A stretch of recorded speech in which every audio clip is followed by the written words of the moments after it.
भगवान की सुंदर बाल लीला हो गई। हम लोग कथा के विश्राम की घड़ी में पहुंचे। मैं थोड़ी सी चर्चा एक आधे मिनट की कर दूं आपसे। परंपरा ये अनुसार कई बार लोग टोक देते हैं कि कथा में नृत्य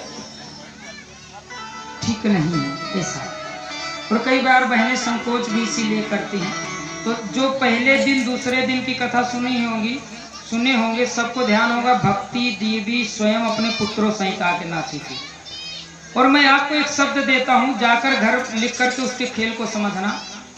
एक शब्द है कीर्तन। कीर्तन सुना है आपने? कीर्तन। और जाकर कीर्तन एक बार लिखना कागज पर कलम से, और उसी कीर्तन का उल्टा वर्जन लिखना। अगर समझ में आ गया हो किसी के तो बताओ क्या बन रहा है? नर्तकी।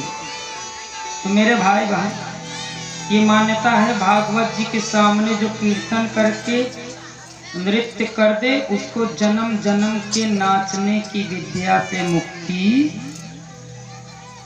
और हर व्यक्ति नर्तकी है। क्या है? नाचहि नर मरकट की नाई, नार विवश नर सकल। नाचना तो है ही कृष्ण के। अब दूसरी बात कह दूं, चूंकि रुक्मणी जी की परंपरा है, ऐसा मत समझिए कोई बाध्यकारी है, बाध्यकारी केवल यजमान के ऊपर होता है। लेकिन आपको ये सौभाग्य प्राप्त है कि ये जो 10 लाख खर्चा कर रहे हैं ना, ये तो खर्चा कर रहे हैं, आप फ्री में चाहे तो कर लें सब कुछ। आरती भी फ्री में कर लें, परिक्रमा भी फ्री में कर लें। आप यहाँ 10 रुपए चढ़ा करके भगवान से जुड़ जाएं फ्री में। कल विवाह होगा, माता रुक्मणी का चूंकि जंगल में विवाह होता है, उनके परिवार के लोग नहीं है, तो एक माता पिता अपनी बेटी का विवाह करता है तो अपनी सामर्थ्य के अनुसार करता है। लेकिन जब पूरा गांव मिलकर किसी बेटी का विवाह करे तो बस इशारे से समझ जाओ आप चाहो। और खासकर उनसे तो जरूर कहना चाहूंगा जिन्हें जीवन में कभी कन्यादान करने का मौका, क्योंकि दुनिया के सारे यज्ञ कर डालो, जब तक व्यक्ति कन्यादान नहीं करता तब तक उसकी यज्ञ की पूर्णता। और अगर कन्या के रूप में स्वयं लक्ष्मी जी की अवतार रुक्मणी जी मिल जाए तो फिर क्या कहना।